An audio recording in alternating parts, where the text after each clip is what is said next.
Organisée par le Fonds des Nations Unies pour la population, la Conférence internationale sur la population et le développement a accueilli au Caire les délégations de 182 pays. Son objectif était l'adoption d'un plan d'action sur 20 ans pour tenter de freiner la croissance de la population mondiale. Actuellement, le taux de fécondité, c'est-à-dire le nombre d'enfants par femme, est de 3,2 en Asie, 3,1 pour l'Amérique latine, de 6 enfants par femme en Afrique et enfin de 1,7 en Europe. Les travaux de la conférence ont donné lieu à de vives discussions sur l'avortement et la sexualité. Michel Lévy, démographe, a participé au débat. Il fait le point sur cette polémique. Dans le texte soumis aux congressistes, il y avait cette notion qu'il fallait évidemment diminuer le nombre, supprimer les avortements à risque, ce qui supposait qu'il y avait des avortements sans risque. Et c'est cette notion d'avortement sans risque qui a été vivement combattue par le Vatican et par quelques pays qui suivent les instructions du Vatican et qui niaient l'existence même de la possibilité d'un avortement sans risque. Il y a un délégué qui a même dit parler de l'avortement légal, c'est comme si vous parliez du viol légal. Voilà. Alors ça, c'était sur l'avortement. Il y avait, disons, le Vatican contre un certain consensus international.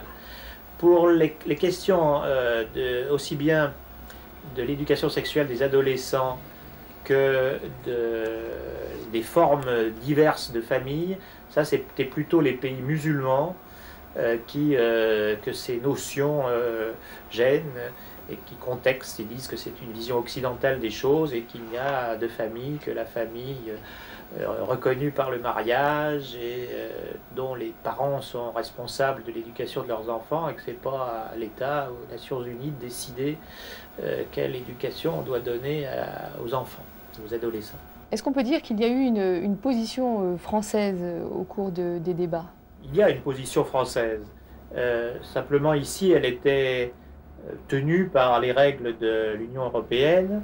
Les 12 étaient convenus avant la conférence de ne parler que d'une seule voix.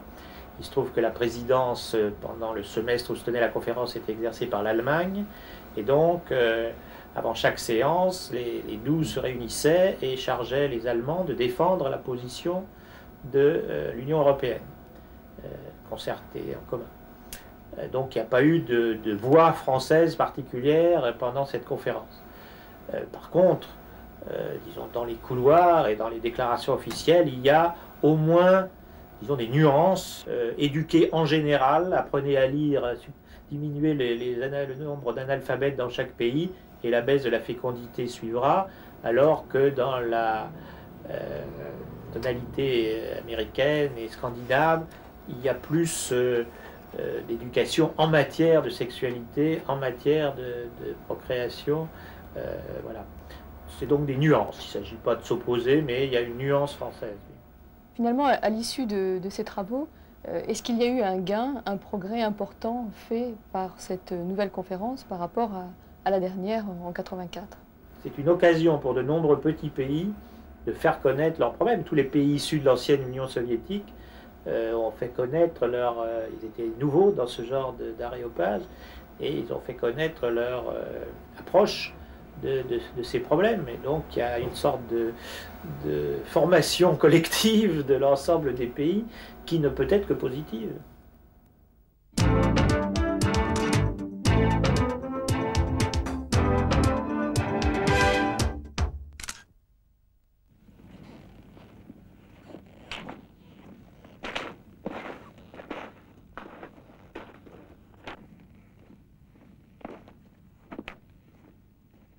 Sonam, son prénom, veut dire longue vie en tibétain. Sonam est la fille de Marc Battard, un très grand alpiniste français. Le mois dernier, ils sont partis tous les deux en expédition au Népal, un petit pays niché au cœur de l'Himalaya. C'est l'histoire écrite dans son carnet de voyage que Sonam nous raconte maintenant. Après avoir passé 2 jours à Katmandou, nous sommes partis en avion pour Lukla, un petit aéroport dans la montagne. La piste d'atterrissage n'est pas très stable. Après, nous sommes partis pour plusieurs jours de marche en remontant la vallée de l'Everest.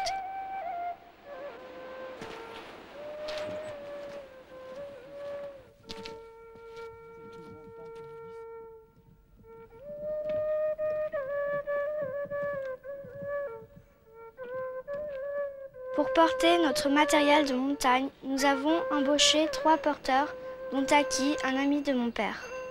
Chacun d'eux est capable de porter jusqu'à 40 kg. Ils n'ont pas de sac à dos, mais une hotte qu'ils portent avec une lanière qui leur passe sur le front. Ils ne sont pas beaucoup habillés et ils ne se plaignent jamais du froid. Les porteurs gagnent environ 18 francs par jour. Ce n'est pas beaucoup pour nous, mais pour eux, c'est un bon salaire. Ils sont très forts et ils commencent très jeunes. Il y en a même qui ont mon âge. Le soir, quand nous ne dormions pas chez des amis de papa, nous dormions dans des lodges. Il s'agit d'une sorte de refuge où l'on mange et l'on dort, dans des dortoirs ou avec les habitants. Malgré le feu, il fait souvent froid dans ces maisons car la chaleur part par le toit et les gens oublient souvent de fermer la porte. Heureusement, nous avons de bons sacs de couchage.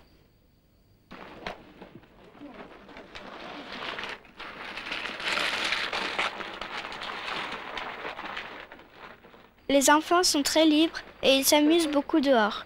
Les parents n'ont pas peur qu'ils se fassent mal car il n'y a pas de voiture et ils ont l'habitude de se promener en montagne. Quand ils rentrent à la maison, ils sont très sales et ils font leur toilette dans des cuvettes en métal et l'eau ressort noire.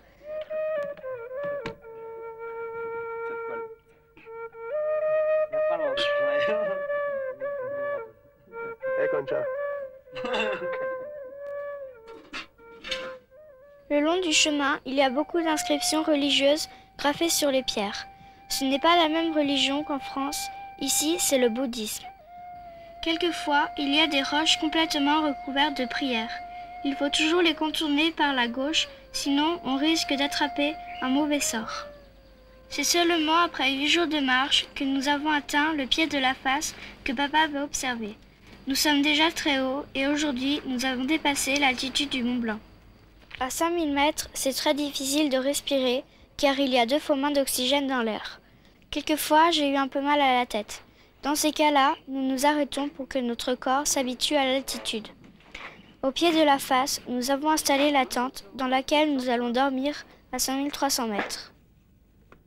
Ce matin, nous nous sommes levés de bonne heure pour partir en direction d'un sommet d'environ 6000 mètres que papa veut me faire faire avant de redescendre. Après 3h30 de marche, nous sommes arrivés à un col très enneigé où nous avons dû nous encorder et mettre des crampons.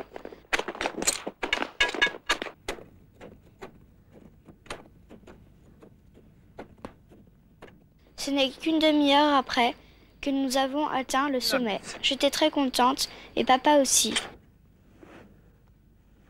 Bisous. Maintenant, il ne nous reste plus qu'à redescendre. Il nous faudra encore 5 jours pour atteindre l'aéroport de Lukla.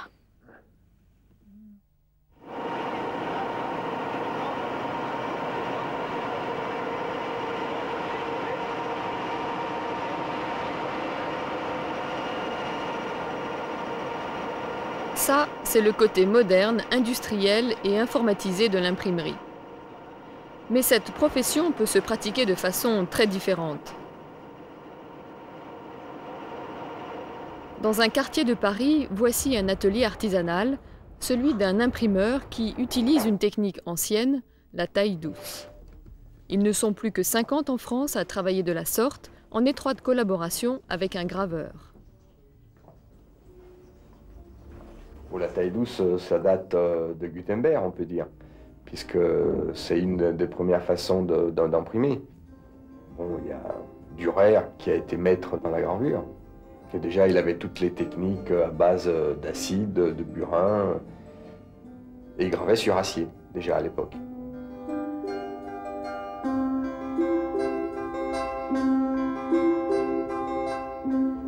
Ça, c'est la première planche qui sert à faire le fond pour faire l'image complète. Alors, il y a 2 couleurs, un blanc et un bleu.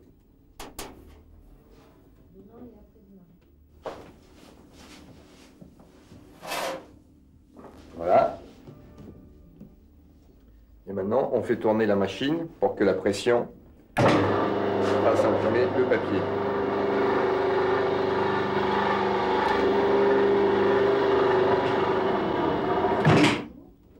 Alors on s'arrête à à la fin de la planche, de façon que la feuille reste coincée sous la machine, ce qui permet d'enlever la première planche et de remettre la deuxième au même endroit avec plusieurs couleurs.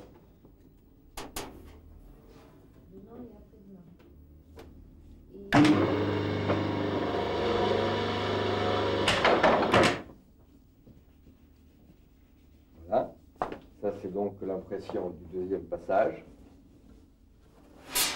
Là, on enlève donc la deuxième.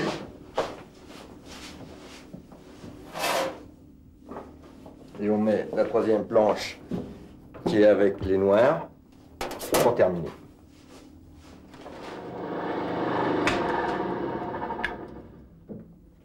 Voilà, là vous avez tout le gaufrage qui est sorti et l'épreuve est terminée.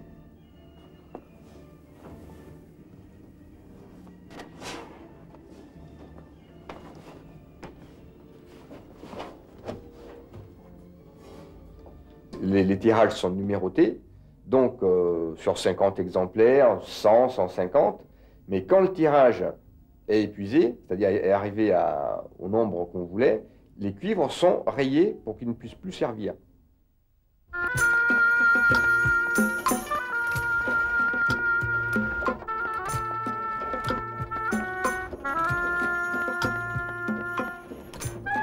Le palais Tazi à Rabat est une des plus belles demeures de la capitale du Maroc. Habitée par la famille Tazi, la mère, les filles et le fils, elle s'étend sur plus de 4 hectares. Sous l'impulsion du maître des lieux, Fouad Tazi, le palais Tazi ouvrira bientôt ses portes au public. 140 ouvriers travaillent dans la plus pure tradition artisanale marocaine à l'extension d'un site dont la construction remonte au début du siècle.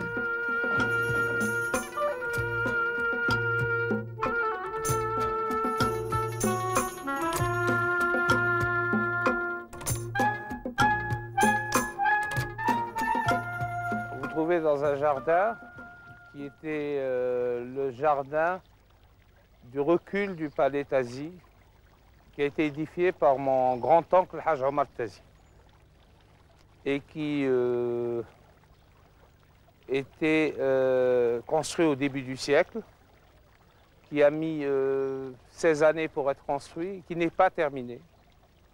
Et c'est de là que me vient cette idée de bâtir et de continuer son idée. Et si on veut, le fond de sa pensée qui était de toujours garder l'axe dans l'architecture et la culture marocaine et la richesse de l'artisanat. Parce que lorsqu'on voit les développements du bâtiment, c'est parti d'un bâtiment assez austère et il s'est développé à fur et à mesure. Et là, c'était le jardin.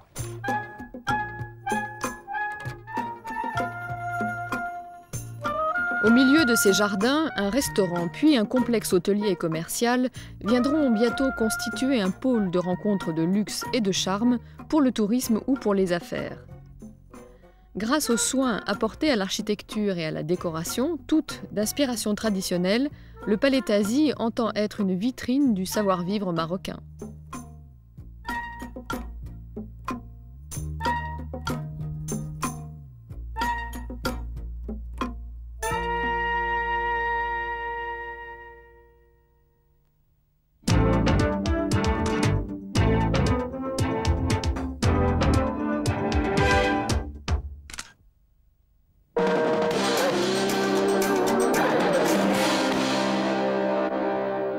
Collégiens, lycéens, étudiants, ils ont été des milliers à descendre dans la rue. Leur révolte, refuser le SMIC jeune, le faible salaire que le gouvernement leur proposait pour le premier travail après leurs études. Mais ces manifestations ont souvent dégénéré en vraies bagarres. Vitrines cassées, affrontements entre jeunes et policiers. Dans tous les cas, ces jeunes ont voulu crier leur inquiétude pour leur avenir. Ils voulaient exprimer leur colère, parce que comme ils ne gagnaient pas assez alors qu'ils faisaient des études et tout, alors... D'accord, on peut manifester son mécontentement, mais on peut faire ça normalement, sans casser.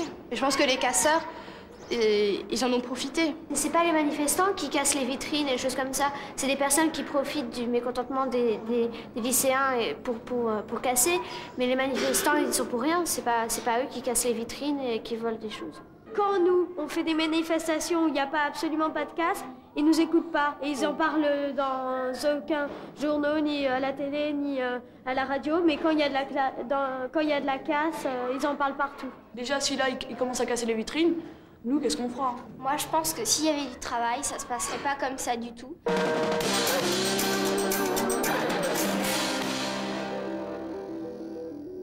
Le chômage, c'est la principale inquiétude aujourd'hui. Pas un jour sans qu'on apprenne la fermeture de sociétés, des vagues de licenciements et de moins en moins d'offres d'emploi.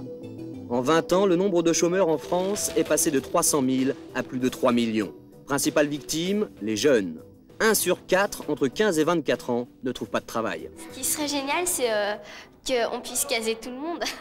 Le problème, c'est que les grosses sociétés coulent les petites, donc comme ils sont plus grands, ils peuvent produire plus de choses, alors ils préfèrent les vendre moins cher, comme ça fait plus de clientèle. Moi, je dis qu'il n'y aurait pas autant de chômage si on avait gardé les façons manuelles, parce que maintenant, ils ont tout remplacé par des choses électroniques. Et si on voit, ils commencent à revenir à la façon dans l'ancien temps. On veut se compliquer la vie en inventant des machines, et nous-mêmes, ça nous fait... ça nous complique la vie. On dit que les Maghrébins ou choses comme ça nous prennent le travail dans le métro, par exemple, quand on voit ceux qui nettoient le métro. Tout ça. Mais moi, je pense que c'est aussi les Français qui ne veulent pas accepter des petits boulots de ce style. Moi, je pense que si j'étais au chômage, je prendrais n'importe quel emploi. Parce que même, je ne regarderais pas tellement le prix qu'on me donne. Je ferais n'importe quel travail. Et puis aussi, ce qu'ils devraient instaurer, c'est des groupes d'apprentissage. Parce que les jeunes qui n'ont pas fait d'études, eh bien, comme ça, ils pourraient peut-être apprendre un métier.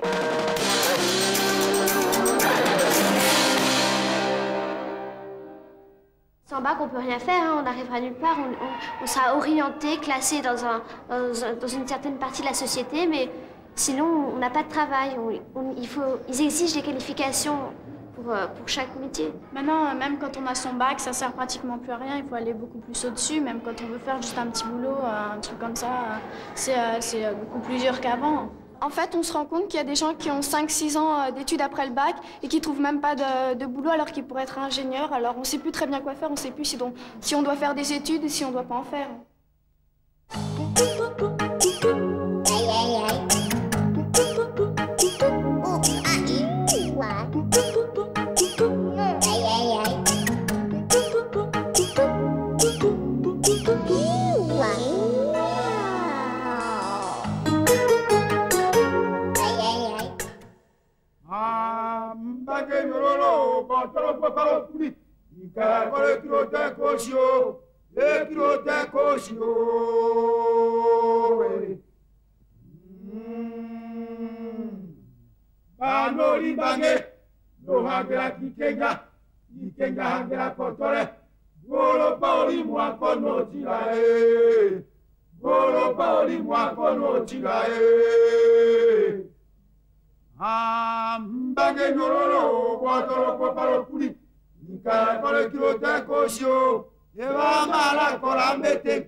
J'ai essayé de montrer à travers les œuvres le lien qui pouvait exister entre le corps de chaque individu et les objets qui servaient d'ornementation.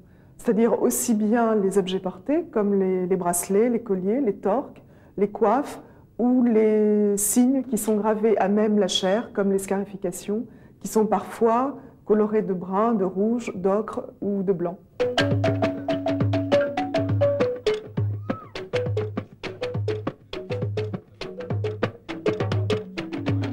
Les ornements, que ce soit les scarifications ou les objets portés, avaient une fonction symbolique bien sûr, mais aussi une fonction sociale. C'est-à-dire que certains signes étaient faits soit à l'occasion de la puberté pour les filles, même les garçons, et ces signes étaient précurseurs de la situation dans le futur. Lorsque, par exemple, une femme était enceinte, elle pouvait porter sur son corps les signes qui correspondaient à l'état futur de cet enfant, en espérant que ce soit une fille, soit un garçon, et aussi signe de bien-être pour l'individu, celui qui existait déjà pour les vivants et celui qui était prêt à naître.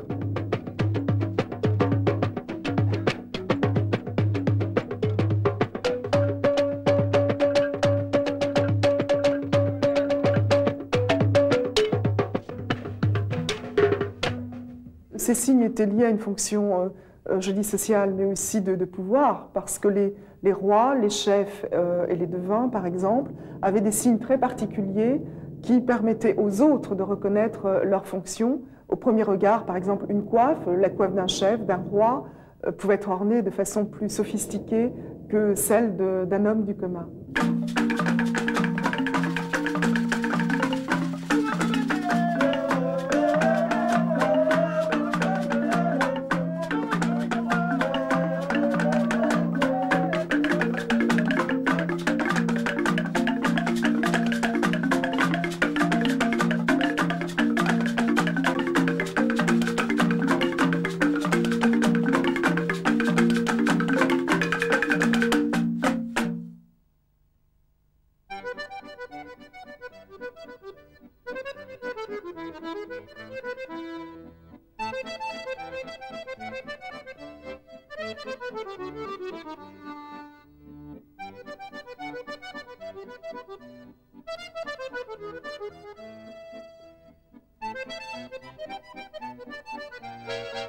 Marin, c'est pas un terme qu'on emploie chez nous, hein, vraiment pas du tout.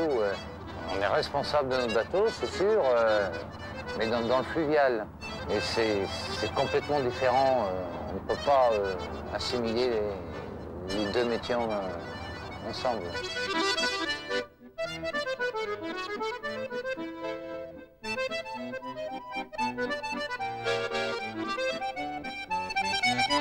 On est à la fin des îles et on va rentrer à l'intérieur des îles, mais dans l'autre sens.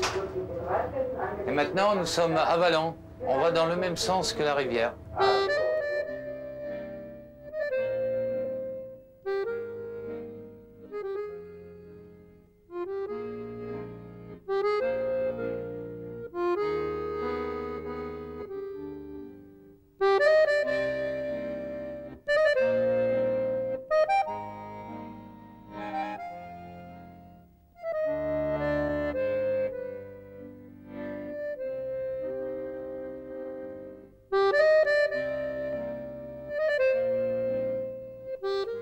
À certains moments, on utilise que les meilleurs pour aller au maximum de la hauteur du niveau d'eau pour passer sous les ponts.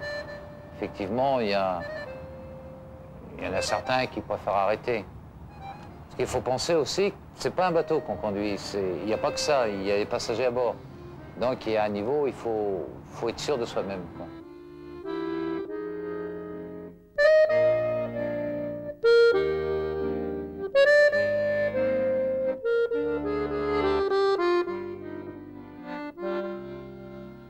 Avec lui, il a toujours des astuces à montrer, il a toujours des trucs, parce que des fois, bon, ben, on arrive en pleine navigation, il y a pleine navigation, on fait une manœuvre, et lui, il a toujours une astuce à dire, fais de l'arrière, fais ci, fais ça, et il a toujours un petit truc, comme les jeux marins dans le temps, qui vous montraient le métier, il a toujours un petit truc qui sort de lui-même, quoi.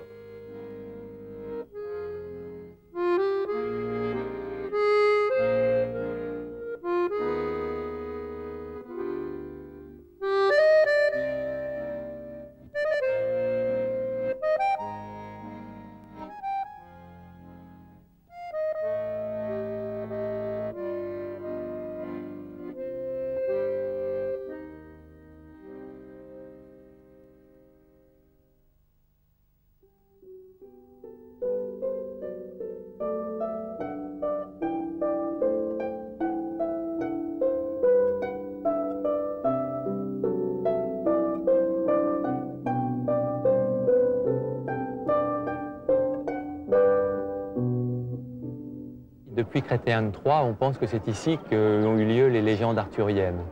Hein, en fait, Chrétien III était un écrivain qui était commandité par Henri II d'Angleterre, qui se voyait roi des deux côtés de la Manche. Et Henri II a voulu que toute la mythologie arthurienne, qui normalement se situait au pays de Galles et en Cornouailles, soit transposée en Bretagne.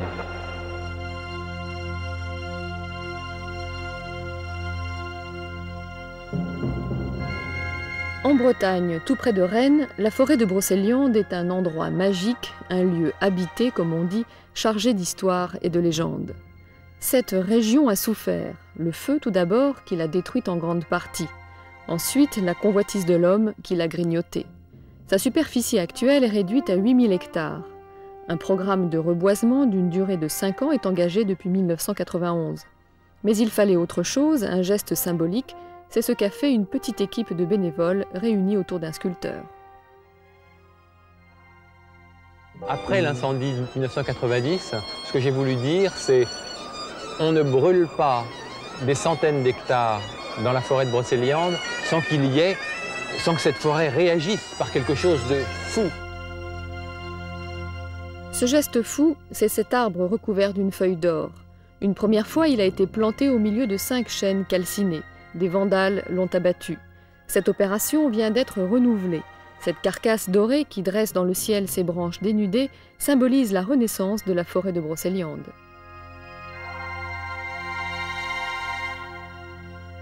Il y a un enfant qui m'a dit « L'arbre en or, il est là, parce que si le feu revient, il aura peur. Il se verra son image dans l'arbre d'or, il aura peur, il s'en ira. »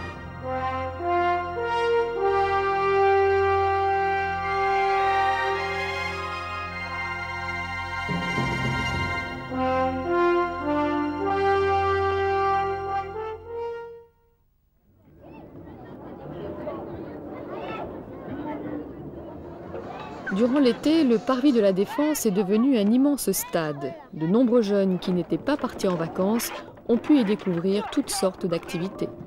L'esprit de Planète Sport, c'est avant tout permettre aux jeunes qui ont découvert une activité sportive sur le CNIT de la Défense de pouvoir retrouver cette activité, de la découvrir d'une part et de la retrouver dans des clubs qu'ils pourront trouver auprès de leur ville. Attention, top, c'est parti. On y va. Allez, là, là, là. Je crois que j'ai l'impression que c'est les meilleurs qui t'entraînent.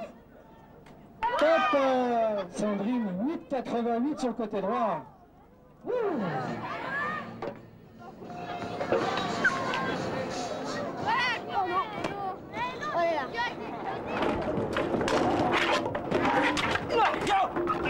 Tu remontes tes chaussettes, 2, t'enfiles bien ton pied, et 3, tu fais des croisillons corrects. C'est parti. Je trouve qu'aujourd'hui, ce sont les jeunes qui viennent sur Planète Sport, mais notre volonté, c'est par la suite de pouvoir mettre en place des structures permettant d'aller vers les jeunes. Le résultat, il est sous vos yeux, regardez, il y a plein de jeunes, ils sont ravis, ils sont heureux, et on a envie d'aller beaucoup plus loin.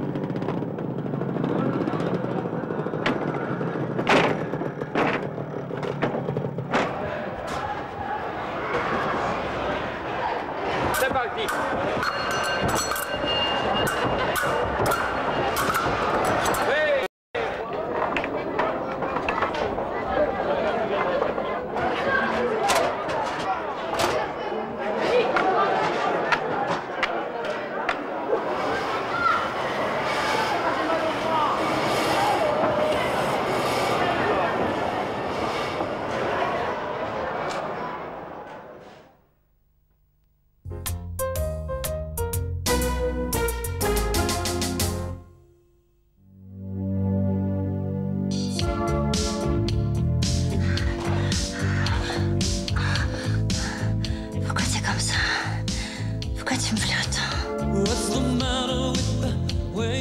À Paris, Elsa.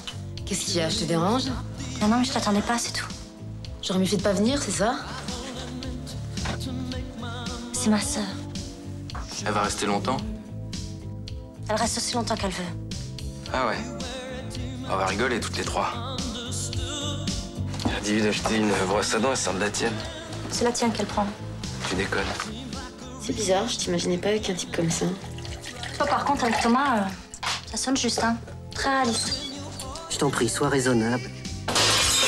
Ça, t'es pas chez toi, merde. J'aime bien, moi, quand c'est les mecs qui font les premiers pas. Moi, les belles sœurs, j'ai pas l'habitude. Et si on n'était pas sœurs? Ça changerait tout, non?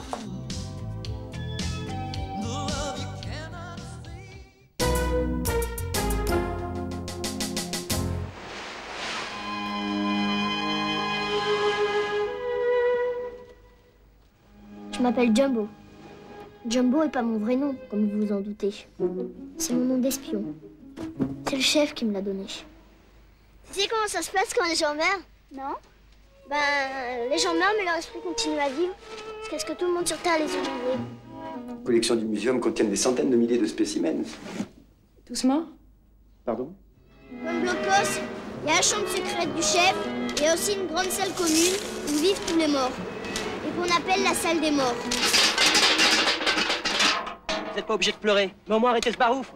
Je crois vraiment que c'est le moment de faire du cirque. François! Qu'est-ce qu'il nous a fait le jour où on jouait avec des casseroles? On était dans le jardin avec nos casseroles et on tapait dessus comme des sourds. Quand il faisait comme si je m'en moquais de la mort de Lily. Comme si je m'en foutais. Vous avez l'impression que quoi? Que les choses, que certaines choses se penchent vers moi, qu'elles sont braquées vers moi. De toute façon, on n'a jamais été foutu d'en parler. Vincent essayait de me rendre fou. Est-ce qu'il croit que je pourrais oublier ça? Mais est-ce que vous croyez vraiment que je pourrais oublier ça?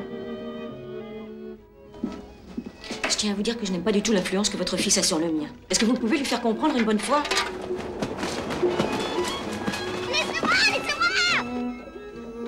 Les morts ne sont pas dangereux, nous ne pouvons rien pour eux et ils ne peuvent rien contre nous. Et s'ils revenaient tous? S'ils ressuscitaient, vous voyez ce que je veux dire?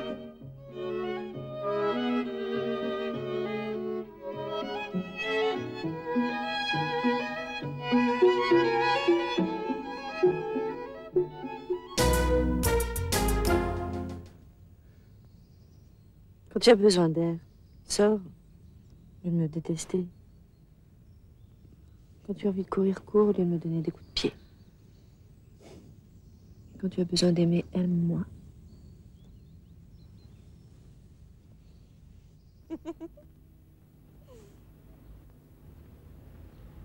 On me dit, c'est encore un film en costume.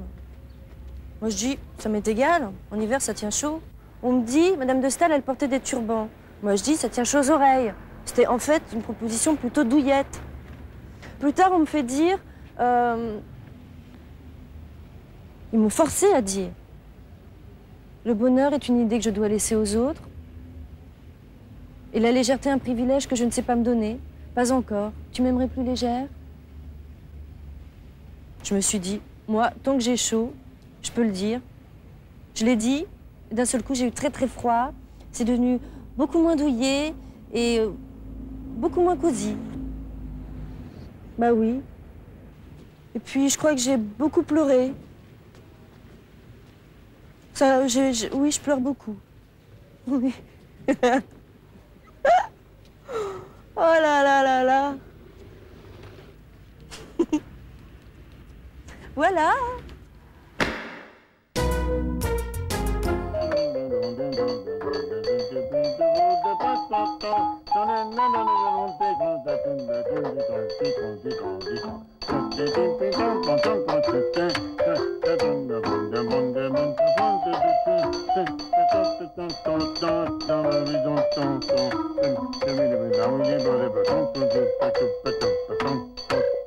Ça t'intéresse que je raconte? Moyen. Ça te dirait de te battre? Hein? On sort dehors, on se file des pains. Une bonne branlée. Avec quoi, c'est sympa.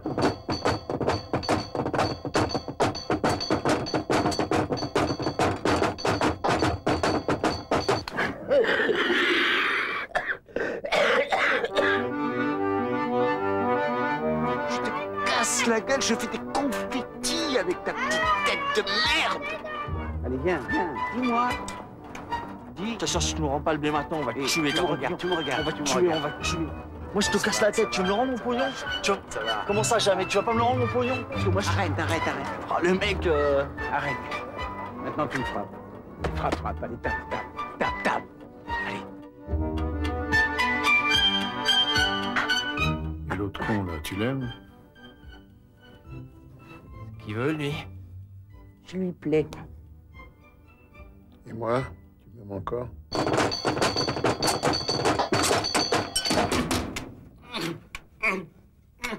Max! Et Max! Putain, cette fois, Et Max, tu sais, pour la fille, je crois que je le sens pas tellement, là. Casse-toi!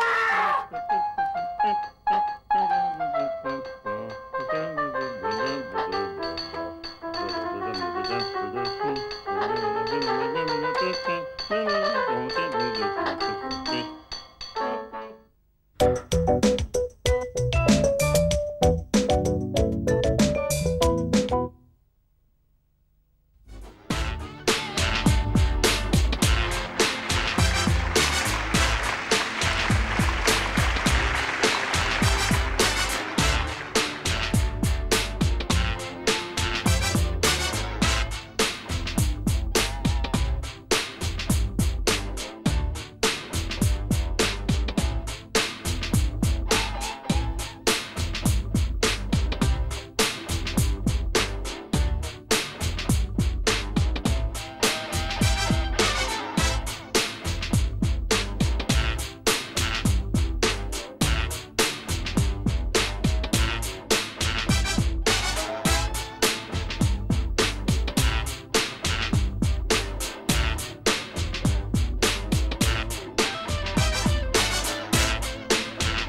Régine Desforges poursuit sa série romanesque entamée avec La bicyclette bleue.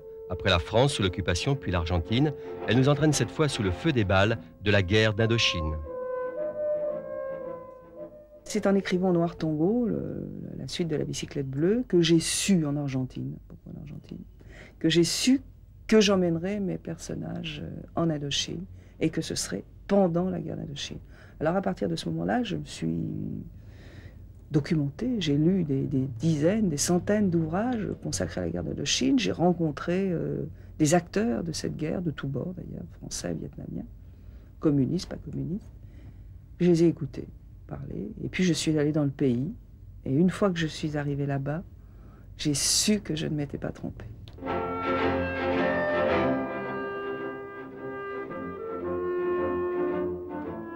Quand Ho Chi Minh parle, ce sont les mots d'Ho Chi Minh qui sont dans le roman. Et tout le monde me dit, ah, il disait ça. Bah oui, il disait ça, il suffit de lire ses écrits, de lire ses interviews et de se reporter à tout ce qui a été écrit par lui. Donc ça, c'est intéressant. Donc là, je n'ai pas le droit, si vous voulez, de travestir la pensée d'Ho Chi Minh. Comme je n'ai pas le droit de travestir la pensée du général Leclerc, qui intervient au début du livre. Ce que dit le général Leclerc dans mon roman, il l'a bien dit par ailleurs, pour ces circonstances-là, et dans ces circonstances, dans ce cas précis.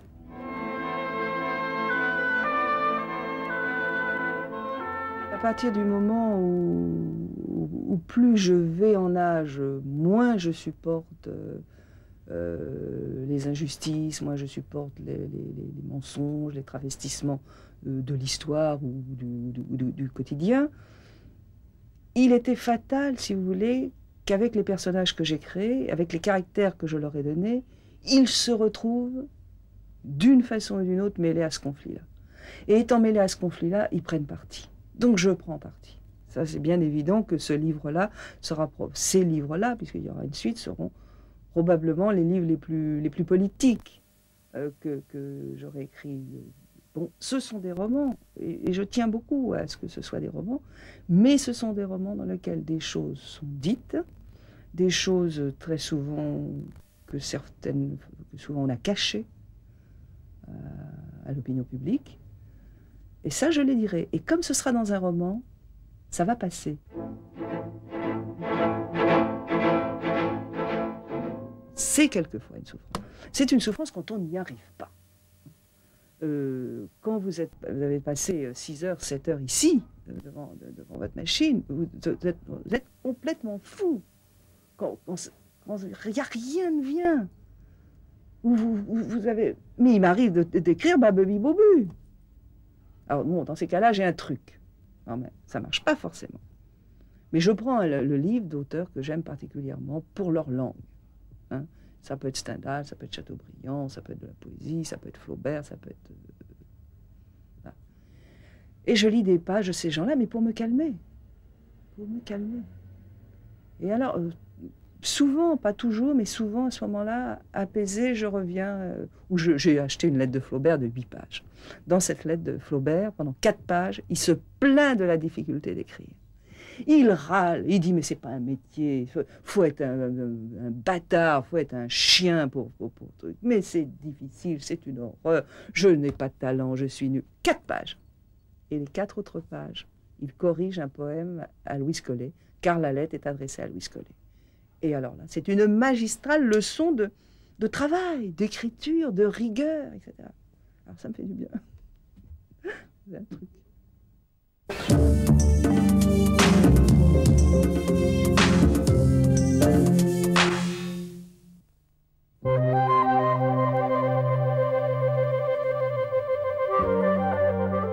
Comme l'Arc de Triomphe ou la Tour Eiffel, la Seine est indissociable de l'image de Paris.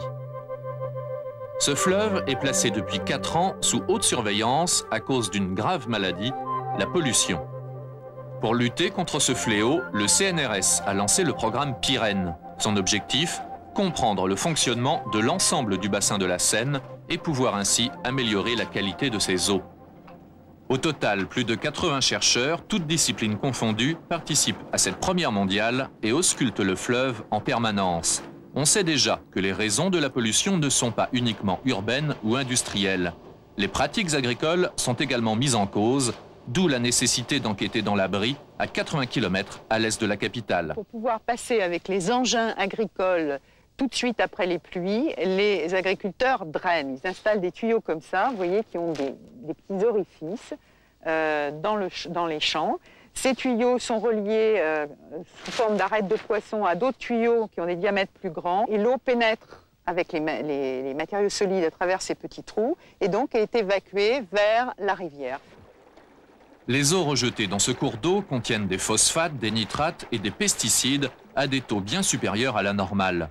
Emportés par ce ruisseau, ils iront se jeter dans la Seine et pollueront ces eaux. Au milieu des champs, les chercheurs du CNRS en géographie physique ont installé une station de captage. L'eau utilisée par les agriculteurs est captée et stockée dans une cuve. Régulièrement, les scientifiques relèvent des échantillons pour les analyser. Les prélèvements sont déclenchés automatiquement par des ultrasons selon les hauteurs d'eau. Les premières constatations font état d'une teneur en nitrate 5 fois plus importante que la moyenne acceptable.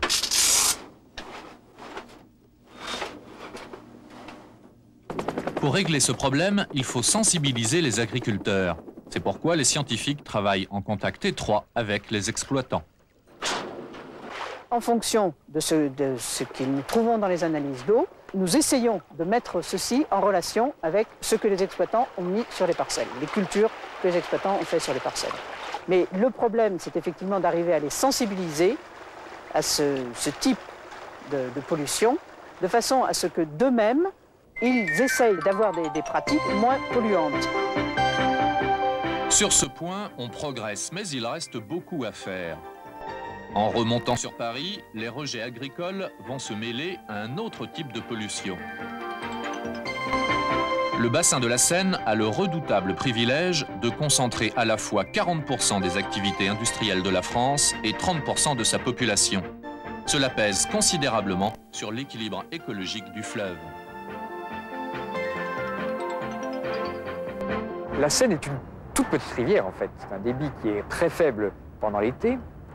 Et sur cette petite rivière s'est installée une masse d'environ une dizaine à une douzaine de millions d'habitants qui, en quelque sorte, sont beaucoup trop nombreux par rapport à la capacité que représente ce fleuve comme ressource en eau.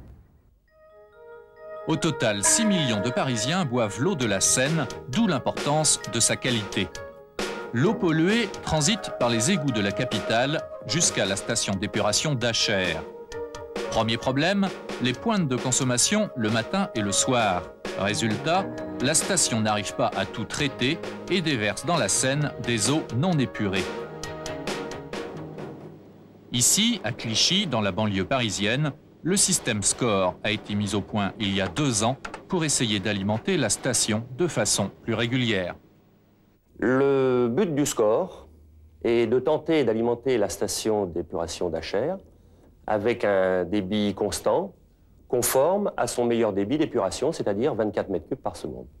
Tous les petits points blancs que vous voyez sont des points d'acquisition de données. Cela nous permet de connaître en permanence les débits qui coulent et par conséquent de pouvoir gérer l'eau à l'intérieur des tuyaux. On se sert des tuyaux eux-mêmes pour faire du stockage. Deuxième difficulté, les intempéries. En cas de forte pluie, l'eau nettoie les chaussées, emporte les hydrocarbures et tous les polluants. À Paris, comme dans beaucoup de grandes villes, le système d'égout est un réseau unitaire, c'est-à-dire que les eaux de pluie et les eaux d'égout voyagent dans le même tuyau. En cas d'orage, les conduites sont saturées et pour ne pas inonder la capitale, on rejette le tout directement dans la Seine. Des scientifiques étudient la possibilité d'installer des réservoirs pour les pluies d'orage. Ces installations souterraines, placées à des endroits stratégiques, devraient retenir l'eau le temps nécessaire pour éviter la saturation des stations d'épuration. Troisième problème, le stockage des eaux de pluie. Il reste peu de champs inondables en région parisienne et en ville, la place manque pour construire des retenues d'eau. Achères est le deuxième complexe de traitement des eaux du monde après Chicago, mais la qualité de l'épuration dépend de la quantité d'eau usée. Plus ces rejets sont importants, moins le traitement est poussé. Au-delà de 24 mètres cubes par seconde, la station s'engorge et ne peut plus faire face à la demande. Des délestages dans le fleuve sont la seule solution pour ne pas bloquer tout le système. La situation doit s'améliorer avec la nouvelle station de Colombes qui entrera en activité en 1998. La station d'épuration d'Achères traite avant tout ce que nous appelons la pollution carbonée. Celle qui est responsable de la demande d'oxygène dans la Seine, demande d'oxygène immédiate. Mais il reste une pollution qui n'est pas du tout négligeable et dont les effets se font sentir jusque dans l'estuaire, c'est la pollution dite ammoniacale. C'est de l'ammoniac qui va consommer aussi de l'oxygène dans le cours d'eau pendant son long parcours jusqu'à la mer. Et nous devons éliminer cette pollution, traiter cette pollution ammoniacale. Cela fait partie également des projets du schéma directeur. Pour pallier ce manque d'oxygène qui peut provoquer parfois la mort des poissons, essentiellement l'été après les orages, il n'y a qu'une solution. Dans le cadre du programme Pyrène, 2 stations d'oxygénation ont été construites. Des capteurs installés dans Paris mesurent la température de l'eau, sa teneur en oxygène et en sel dissous. Lorsque le seuil critique est atteint, de l'oxygène est propulsé dans le fleuve, créant ainsi des îlots de survie que les poissons repèrent très rapidement. On compte aujourd'hui 44 espèces de poissons dans la Seine, dont 13 seulement après Paris. Mais dans l'ensemble, la situation s'est améliorée depuis 20 ans. Tous les scientifiques du programme Pyrène-Seine partagent le même espoir, voir revenir des saumons dans le fleuve d'ici à l'an 2000.